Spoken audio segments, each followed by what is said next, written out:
अस्सलाम वालेकुम everybody, welcome back to yet another motorcycle review video. आज मैं आपके लिए एक 2018 जिक्सर 1000 लेके आया हूँ जो मैंने एमन से बोरो की।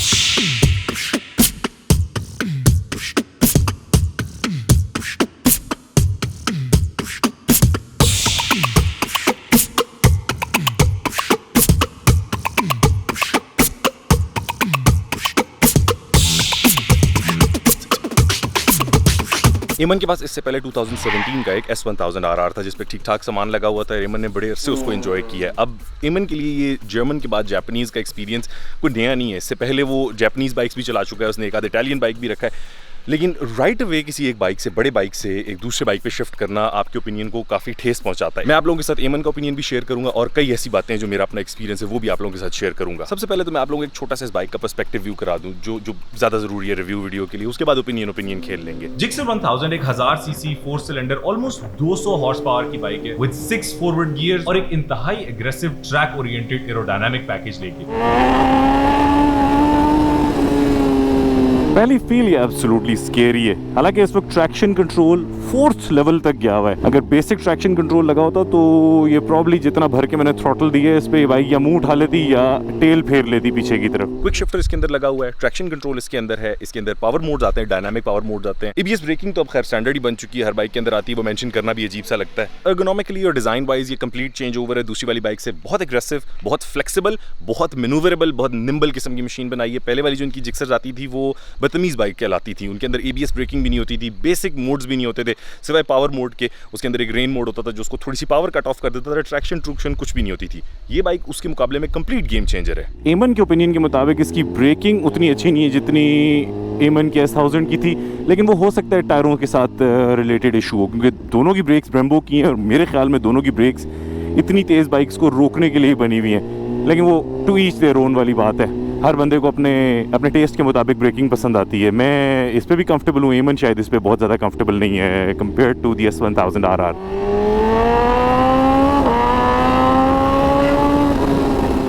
अल्लाह अकबर, ब्रेकिंग इज एक्सीलेंट। एमन तू पागल आदमी, इतनी प्यारी ब्रेकिंग है यार। सुजुकी ने ये वाली शेप 2017 में स्टार्ट की थी और मुझे 2017 की जो पहली 0 मीटर बाइक हमारे पास आई थी MotoGP कलर स्कीम में फैनी बाइक की, वहीं से ये बाइक पसंद आ गई। वैसे जिक्सर्स बहुत ज़्यादा एग्रेसिव फील में नहीं आते, जिक्सर्स आते ज़रा कंफर्ट ओरिएंटेड है।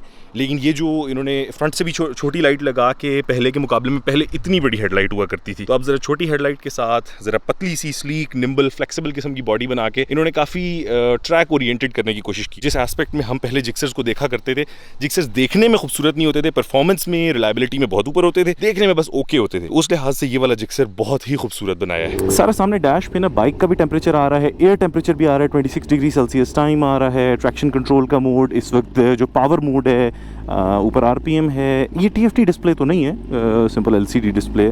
स्पीड आ रही है, गियर इंडिकेटर, क्विक शिफ्टर को इंडिकेट कर रहा है, बेसिक सारे यहाँ से कंट्रोल्स हैं, मोड यहाँ से चेंज होता है।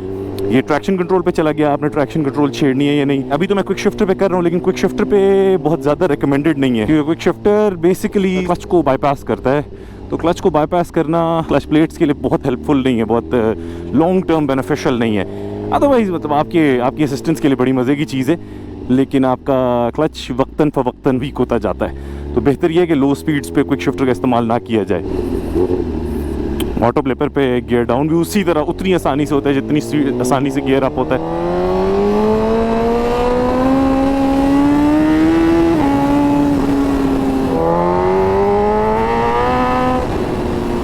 डरा देता है यार एकदम से, जब आप प्यार से भी थ्रॉटल दे रहे हैं जिस तरह मैं अपनी बाइक में देता हूँ, अपनी तरफ से बड़ी कंट्रोल में होती है। ये बाइक आपको अपने प्यार से थ्रॉटल देने पे भी प्यार नहीं दिखाता, ये आपको एक्चुअली दिखाता है कि ट्रैक बाइक किस वर्थ का है। इमरजेंसी ब्रेकिंग भी अच्छी है। Oh very nice, very nice, very nice. Japanese bike manufacturers की जो खसूसियत मुझे सबसे ज्यादा पसंद है, वो बेसिक बाइक बनाते हैं, बहुत ज्यादा इलेक्ट्रॉनिक्स पे डिपेंड नहीं करते, ज्यादातर चीजें राइडर खुद फील कर सकता है, क्योंकि जितने ज्यादा इलेक्ट्रॉनिक्स एक स्पोर्ट्स बाइक या हाई परफॉर्मेंस बाइक में आएंगे उतना ही वो बाइक अनरिलायबल होता जाएगा। सिटिंग पोस्चर बिल्कुल वैसा ही है जैसे बाकी बाइक्स पे आता है। मैं बहुत ज्यादा कंफर्टेबल तो नहीं होता बैठ के, मेरी हाइट का बंदा ऑनेस्टली शायद बहुत ज्यादा तो एंजॉय ना कर पाए इस बाइक को, लेकिन जिस तरह की परफॉर्मेंस है आपको फिर सिटिंग पोस्चर और कंफर्ट भूल जाती है, क्योंकि आपने वैसे ही चलानी 20-25 मिनट के लिए। 1000 सीसी में कैटेगोरिकली बड़ी तगड़ी बाइक्स आती हैं। ZX10 RKRT में मेरी नंबर 1 रही है, हमेशा से मेरी फेवरेट बाइक रही है। R1 मुझे तब तक पसंद थी जब तक मेरे पास FZ10 था, वो उसकी आवाज़ की वजह से पसंद भी थी, जो क्रॉस प्लेन क्रैंक का मज़ा है।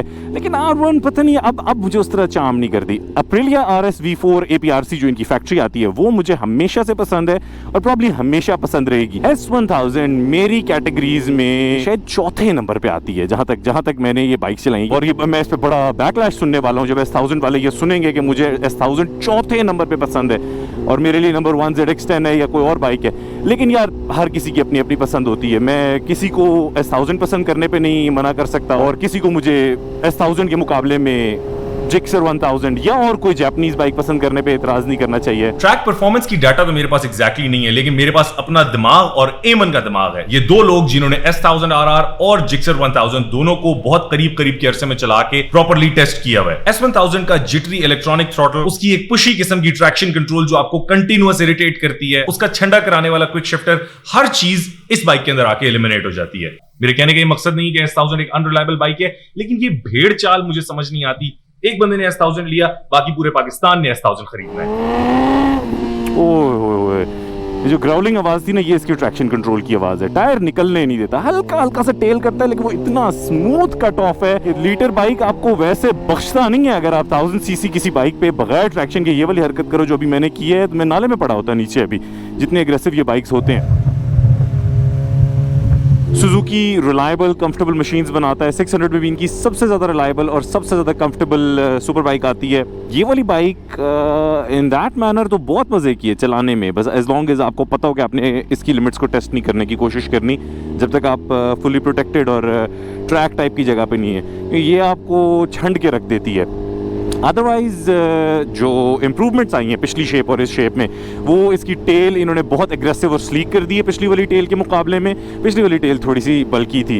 इसकी फ्रंट हेडलाइट जो है वो बिल्कुल छोटी सी कर दी है, वो पहले वाली बहुत खूबसूरत नहीं लगती थी, ओके थी देखने में, मुझे बहुत पर्सनली नहीं पसंद आई थी। इसके अलावा मेरा ख्याल है बस overall body sleek, flexible, ergonomically खूबसूरत, एरोडायनामिकली इम्प्रूव की है। और ये जो शशके इसमें ऐड किए ना, ट्रैक्शन कंट्रोल, क्विक शिफ्टर, ये वाला, यार पहले जो जिक्सर्स आती थी वो तो ABS के भी बगैर आती थी, तो यू कैन इमेजिन कितनी डंडा बाइक बना दी है उसके मुकाबले में। कंपनी की तरफ से क्लेम्ड 0 to 100 इसका सिर्फ 3 सेकंड है, लेकिन रियलिटी थोड़ी सी डिफरेंट होती है, क्योंकि हमारी रोड्स, एक व्हीली का मसला, ट्रैक्शन लूज करने का मसला, ये बहुत सारी चीज़ें इस फैक्टर को थोड़ा सा इफेक्ट करती है। लेकिन फिर भी as close as we can get to the real situation मैं आपको दिखा सकता हूँ।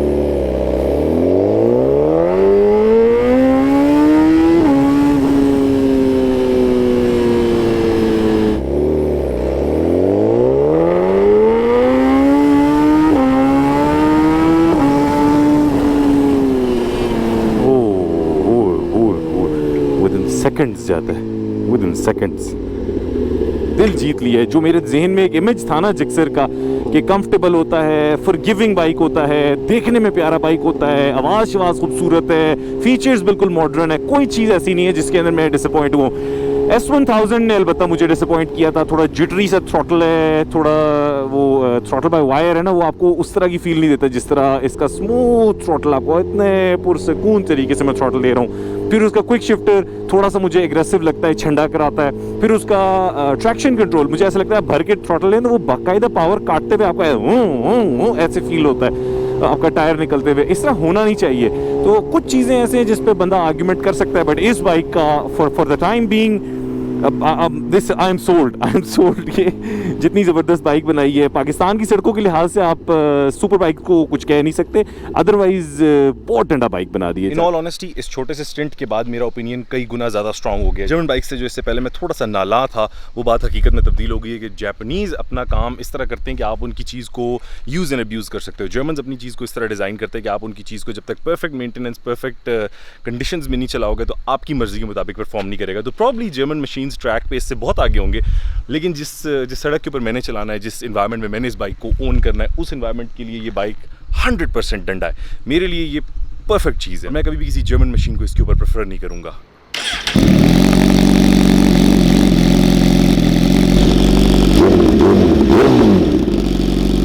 फाइनल वर्डिक्ट, मेरे ख्याल में एमन ने परफेक्ट परचेज की है और इंतहाई खुश होगा अपनी इस खरीद से, और मुझे उम्मीद है कि एमन इंशाल्लाह आगे इंडोर्स करेगा जिस तरह मैं जैपनीज को ज़्यादा इंडोर्स करता हूँ। मुझे उम्मीद है कि आपने ये शॉर्ट्स, इस बाइक का वॉक अराउंड और जो मैंने राइड करके दिखाई वो एंजॉय किया होगा, बाइक के बारे में एक ओपिनियन डेवलप करने में मदद मिली होगी और आपको बेसिक्स समझ आई होंगी कि मुझे पर्सनली जिक्सर बहुत ज़्यादा क्यों पसंद है। विद दैट बीइंग सेड, मुझे अपनी दुआओं में याद रखिएगा, अगली वीडियो का इंतजार कीजिए, इंशाल्लाह फिर मुलाकात होती है। टेक केयर एवरीबॉडी, अल्लाह हाफिज़।